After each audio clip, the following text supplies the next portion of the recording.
2 Coríntios 3, a partir do verso 4. Vamos ler atentamente esse texto. E é por intermédio de Cristo que temos tal confiança em Deus, não que por nós mesmos sejamos capazes de pensar alguma coisa, como se partisse de nós, pelo contrário, a nossa suficiência vem de Deus, o qual nos habilitou para sermos ministros de uma nova aliança. Amém? Diga assim: eu sou ministro de uma nova aliança. Sabe, nós fomos chamados para uma nova aliança, para proclamar. Você sabe o que é ministro? Ministro é aquele que ministra a Deus. Ministro é aquele que seria mais ou menos um sinônimo do sacerdote, como eu falei aqui. O sacerdote, ele ministra a Deus, mas ele traz Deus diante dos homens. Sabe, nós fomos chamados para falar de uma nova aliança. Agora, que aliança é essa, irmãos? Você sabe, a Bíblia, ela tem duas alianças. A primeira aliança nós chamamos da antiga aliança, no que Paulo está se referindo aqui, é a aliança da lei. Quando Deus entrega as suas leis a Moisés, e Moisés chega diante do povo, e o povo fala: olha, tudo o que disser, faremos. E aí você conhece lá em Deuteronômio 26, fala assim: se você atentamente ouvir essa lei que hoje te digo, se você fizer tudo corretamente, você vai ser abençoado na entrada, na saída, tudo que você fizer vai dar certo.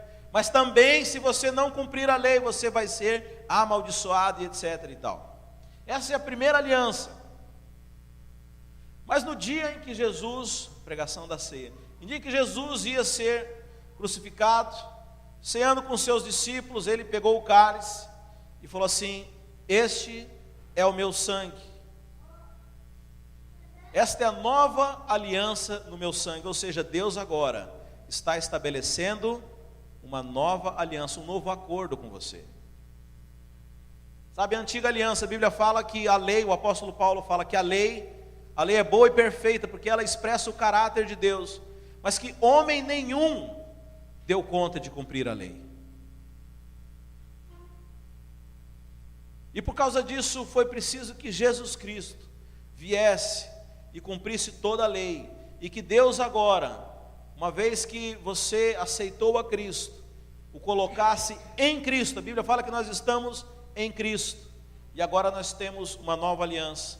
Uma aliança baseada no sangue de Jesus Cristo. Então vamos continuar lendo o texto aqui. Lá no 6. O qual nos habilitou para sermos ministros de uma nova aliança. Não da letra, mas do Espírito, porque a letra mata, mas o Espírito vivifica. É interessante que na Bíblia Deus fala assim que as leis deles não, chegaria um dia que as suas leis não seriam mais escritas em tábuas de pedra, mas que Deus escreveria as suas leis no nosso coração. Sabe qual que é o problema de toda religião? A religião só consegue te mudar por fora, mas o Deus verdadeiro, a palavra do Espírito, ela te muda de dentro para fora.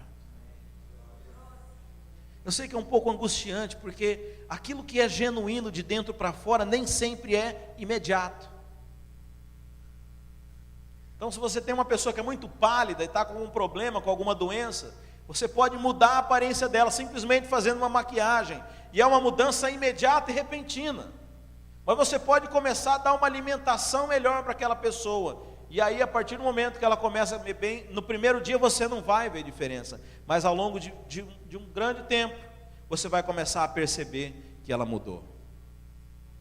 Mas a grande diferença é que a primeira mudança, ela na verdade não existiu, ela era só exterior.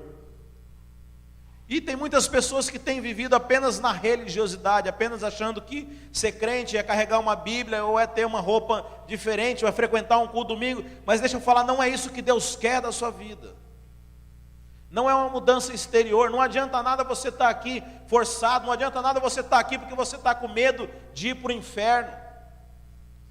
Deus quer te dar uma nova natureza. Deus quer te dar prazer nas coisas dele. Sabe, Deus não precisa de pessoas que venham fazer as coisas por obrigação. Mas olha o que é interessante, lá no verso 7. E se o ministério da morte, o apóstolo Paulo chama aqueles que o ministério da lei, a aliança da lei, como ministério da morte, porque a lei gera morte, irmãos. O ministério da morte gravado com letras em pedras, está falando das 10 leis, das leis de Moisés. Se o ministério da morte gravado com letras em pedra se revestiu de glória, a ponto de os filhos de Israel não poderem fitar a face de Moisés, por causa da glória do seu rosto. Você sabe, quando Moisés desce, Moisés quando falava com Deus, a Bíblia fala que o seu rosto resplandecia. E o apóstolo Paulo está falando que, olha, se lá no ministério da morte, naquelas letras que foram escritas em pedra, o rosto de Moisés já brilhava, ainda que desvanecesse, como não será de maior glória o ministério do Espírito? O apóstolo Paulo está falando que o ministério do Espírito, da nova aliança, é muito mais glorioso do que o ministério da lei. E é incrível porque, principalmente lá no Brasil, eu não tenho muito contato com pastores aqui nos Estados Unidos. Está uma moda agora, aliás, já não é de agora, mas muita evidência de pastores que são judaizantes e amam tudo que é judaico. Aliás, conheço pastores que querem pregar e querem botar aquela estola sacerdotal. Teve um maluco lá, reconstruiu um templo, chamou aquilo de Templo de Salomão, e o cara vai ministrar lá com as roupas do sacerdote. E a pastorzada, tudo que não entende, que não entendeu o ministério da morte, está querendo voltar para a lei. E vai para Israel e quer ser batizado no Rio Jordão, e com aqueles costumes judaicos. Mas Deus está falando, olha, esse ministério realmente ele teve uma glória, é bonito, é legal a cerimônia, mas o ministério do Espírito é muito mais glorioso do que isso. Eu lembro que uma vez um irmão falou assim, como eu gostaria de ter vivido no tempo de Jesus, conhecer e andar com Ele. Eu falei, irmão, nós vivemos tempos muito mais gloriosos, porque eu não ando com Deus, Deus anda dentro de mim. Deus não pode estar mais próximo do que hoje. Naquela época eles dormiam com Jesus, eles andavam com Jesus, mas Jesus, a Bíblia fala que Jesus se retirava por algum tempo, ia orar lá no monte sozinho. Isso não era bom, porque eles ficavam sem Jesus, mas o Espírito Santo nunca sai de você. Sabe, o ministério da nova aliança é muito mais glorioso que o ministério da antiga aliança. Lá no 9 agora, porque se o ministério da condenação foi glória, primeira coisa, o ministério da antiga aliança é morte. Segunda, o ministério da antiga aliança é condenação. Porque se o ministério da condenação foi glória, em muito maior proporção será glorioso o ministério da justiça. Porquanto na verdade o que outrora foi glorificado nesse respeito, já não resplandece diante do atual sobre excelente glória. Porque se o que desvanecia teve sua glória, muito mais glória tem o que é permanente. O apóstolo Paulo fala que o ministério da lei, ele teve um tempo, mas o ministério da graça, ele vai ser permanente. No 12, tendo pois tal esperança, servimos-nos de muita ousadia no falar, e não somos como Moisés, irmãos. Vocês entenderam? Nós não somos mais como Moisés, que põe um véu sobre a face para que os filhos de Israel não atentassem na terminação do que se desvanecia. Veja, o rosto de Moisés, quando ele falava com Deus, ele brilhava, mas aquilo começou a acabar. Moisés ficou preocupado, porque falou, as pessoas vão ver que meu rosto não está mais brilhando. Aí Moisés colocava um véu, para que as pessoas não vissem o rosto dele. Aqui fala que, no 14, mas os sentidos deles se embotaram, pois até o dia de hoje, quando fazem a leitura da antiga aliança, o mesmo véu permanece, não lhes sendo revelado, que em Cristo é removido. Vocês entenderam como é sério isso, irmãos? O apóstolo Paulo está falando o seguinte, que aqueles que ainda vivem na antiga aliança, no ministério da morte, no ministério da condenação, eles têm um véu, e esse véu não foi removido, e por causa disso, eles não enxergam a Cristo.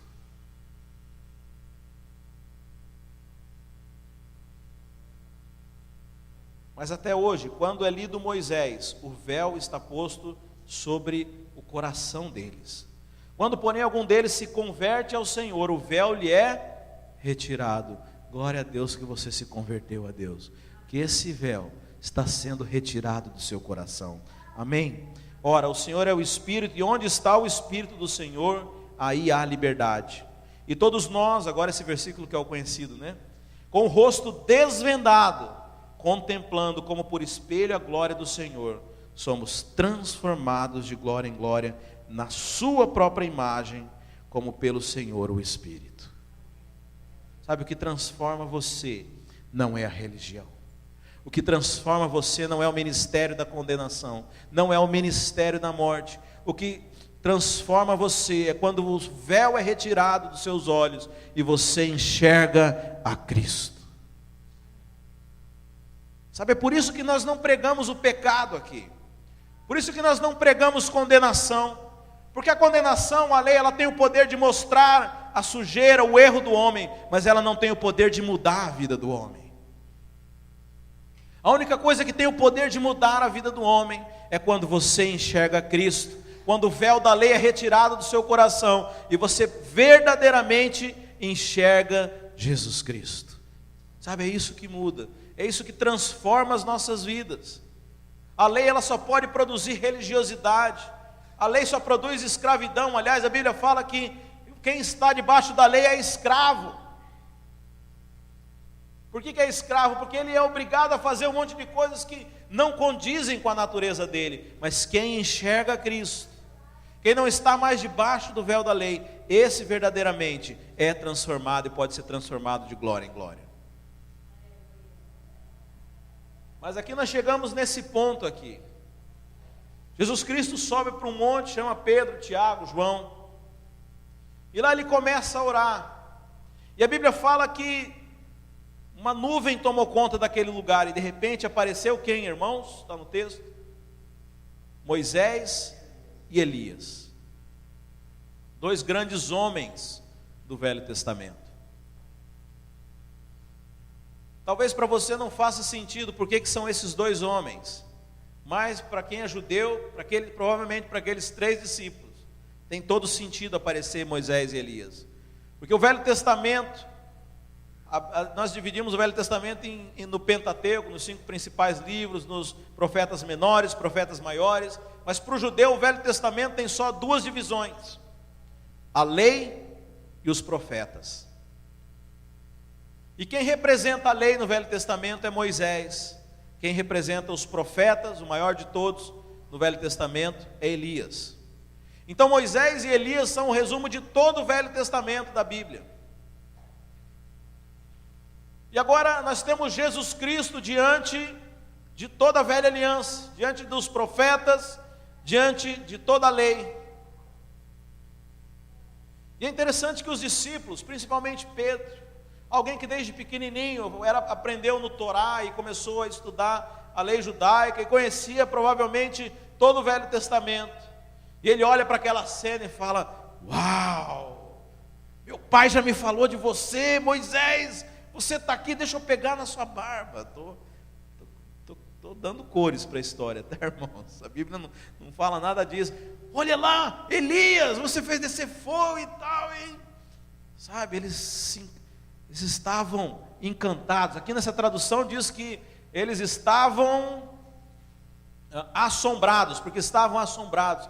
Mas essa palavra aqui fala de encantamento, fala de uma surpresa, para a presença daquelas 2 pessoas que já haviam morrido há mais de 1000 anos atrás, e aparecem ali diante de Jesus.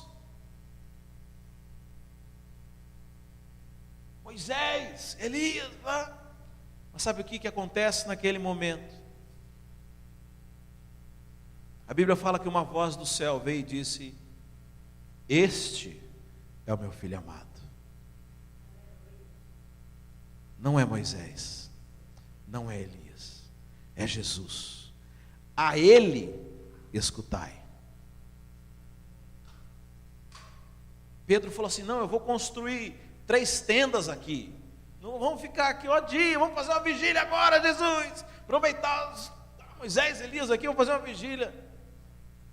Sabe, os discípulos queriam colocar Jesus lado a lado com os profetas, com a lei. Mas deixa eu dizer uma coisa: Deus diz: não escutem a eles, escutem a Cristo. É interessante, irmãos, porque muitas pessoas acreditam ainda que Deus nos relaciona conosco baseado na velha aliança. E eu fico pensando, então, para que mandar Jesus Cristo? Se você precisaria continuar fazendo tudo que as pessoas no Velho Testamento antes deles faziam. Não há lógica. Jesus vem interromper com um ciclo, estabelecer uma nova aliança. Mas na verdade as pessoas são encantadas com a lei. As pessoas são encantadas com Moisés, são encantadas com Elias. Por que disso? E aí eu comecei a pensar, e o Espírito Santo começar a ministrar no meu coração, hoje de manhã vindo para cá. Mas Deus, por que as pessoas são tão encantadas com a lei? Por que elas são tão encantadas com a condenação? Primeiro, a condenação parece ser muito caridoso, muito cuidadoso, muito zeloso. Não, eu tenho que guardar a lei, eu tenho que fazer as coisas. Parece que é algo muito nobre. Eu sou um homem justo, busco a justiça. E, sabe, as pessoas que vivem na lei acham que elas têm uma aparência de retidão, de coisas que são corretas. Como os fariseus na época de Jesus eram homens que impecáveis, sem problema nenhum. Mas eu digo para você, a Bíblia conta que tinha um fariseu e um publicano, e o fariseu orava diante de Deus e falava: olha, eu guardo toda a lei, eu faço todas as coisas. E o publicano dizia: eu não mereço, eu não tenho nada diante de ti, Senhor. Quem você acha que foi justificado? Sabe, um outro motivo também porque as pessoas são encantadas com a lei, porque elas acham que precisam ser punidas. Parece estranho isso, mas sabe, há um desejo inconsciente nosso quando fazemos algo errado. Nós precisamos resolver aquilo, e a forma como a gente resolve é recebendo a punição. Então, quando você faz algo errado, fala: não, agora Deus precisa me punir, porque senão eu não vou ficar bem. Sabe, pessoas que ficam esperando a punição. Pessoas que acham correto: não, eu fiz, agora eu tenho que receber uma punição por isso. Sabe, mas você precisa entender que Jesus Cristo já foi punido no seu lugar. Sabe por que nós não pregamos mais sobre pecado, condenação, sobre o inferno, sobre o ministério da morte? Porque isso é assunto resolvido nas nossas vidas. Sabe, isso é algo que não faz mais parte de nós. Faz parte do velho homem, mas não de nós. Nós somos feitos filhos de Deus. Nós estamos em Cristo Jesus. Isso é o que nós deveríamos estar ministrando às pessoas. Nós somos ministros de uma nova aliança. Sabe, o Evangelho são boas novas. Sabe por que as pessoas não querem vir para as igrejas?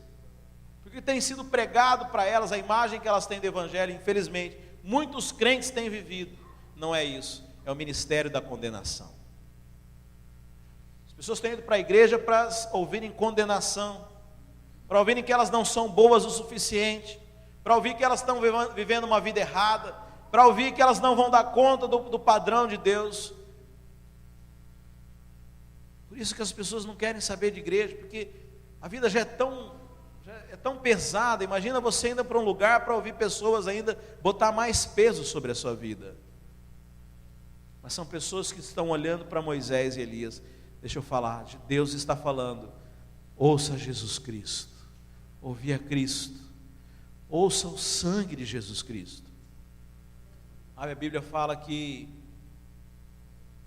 o sangue de Abel, que o sangue de Cristo, fala coisas que são mais altas, mais nobres que o sangue de Abel. Se você sabe, Abel foi morto pelo seu irmão Caim, primeiro homicídio na Bíblia, lá nos primeiros capítulos da sua Bíblia.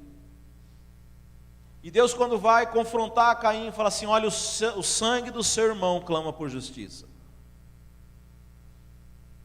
Mas a Bíblia fala que o sangue de Jesus Cristo, ele fala de coisas mais altas que o sangue de Abel. Porque o sangue de Abel clama por justiça, mas o sangue de Cristo clama por misericórdia, clama por graça. Sabe, isso é um padrão mais alto do que a lei.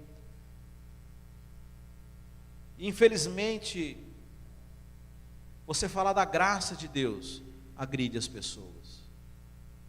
Você falar que Deus ele vai mandar para o inferno o pecador e que vai abençoar o bonzinho, você não ofende ninguém, irmãos, porque isso é a base de toda a religião. O budismo fala isso, que se você for bom nessa vida, você vai reencarnar numa posição melhor. O islamismo também fala isso, que se você se comportar bem, Alá vai deixar você entrar no paraíso. Toda religião é baseada no seu comportamento, toda religião é baseada naquilo que você faz de bom e você recebe uma recompensa. Mas Cristo, a Bíblia fala que Deus nos amou quando nós ainda éramos inimigos dele. E Deus prova o seu amor nos amando. Deus abençoa você não por causa de você. Deus abençoa você porque Ele é bom, porque Ele escolheu você, porque Ele te chamou para Ele. Deus quer abençoar e transformar a sua vida. O dia que você entender isso,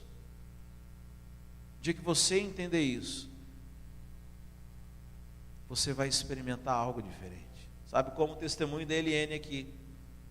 Sabe, que ela contou uma situação e ela lembrou do favor de Deus sobre a vida dela. Talvez na mente dela ela possa ter pensado, mas eu no fundo estou errada. Mas sobre as nossas vidas não está mais isso, é a árvore do conhecimento do bem e do mal. Sobre as nossas vidas está o favor de Deus. Nós somos feitos filhos, somos escolhidos por Deus, fomos abençoados por Deus. Sabe, eu não estou aqui para dizer quem é ameaçar ninguém com o inferno, porque a nossa motivação de estar aqui não é essa. Quantas pessoas estão na igreja só por causa de um medo de um Deus que é irado, um Deus que quer matá-los, que quer enviá-los para o inferno, que quer fazer tudo mal? Não, essa não é a motivação que Deus quer. Deus quer que você experimente do amor. No Velho Testamento a Bíblia fala que amar a Deus era um mandamento. O primeiro mandamento de todos: amai o teu Deus acima de todas as coisas. Mas a realidade da nova aliança diz que nós o amamos porque Ele nos amou primeiro. Sabe, é diferente. Nós precisamos remover esse véu das nossas vidas e enxergar a Cristo, enxergar o que Ele fez por nós. E a Bíblia fala que quando nós enxergamos a Cristo, nós começamos a ser transformados. Sabe, quando você anda muito com uma pessoa, chega uma hora que você começa a falar igual, andar igual, ir nos mesmos lugares, ter as mesmas coisas. Sabe, é isso que o Espírito Santo quer com você. Mas por que muitas pessoas que estão há tanto tempo na igreja não mudam? Porque elas não enxergam a Jesus Cristo. Elas estão vivendo ainda o ministério da condenação e da morte. Elas não conseguem enxergar. O apóstolo Paulo fala que não tem jeito. Se você não tirar esse véu, você não enxerga Jesus Cristo. E o apóstolo Paulo começa a escreve aos Coríntios, escreve aos Romanos, escreve aos Gálatas, porque eles não conseguiam enxergar Jesus Cristo.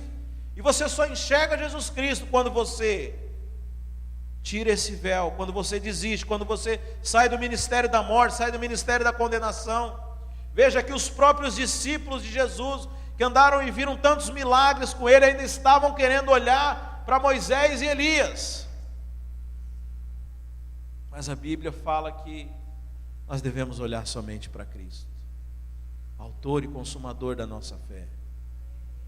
Sabe, eu quero te convidar nessa manhã a você pedir a Deus para que retire todo o véu sobre o seu coração.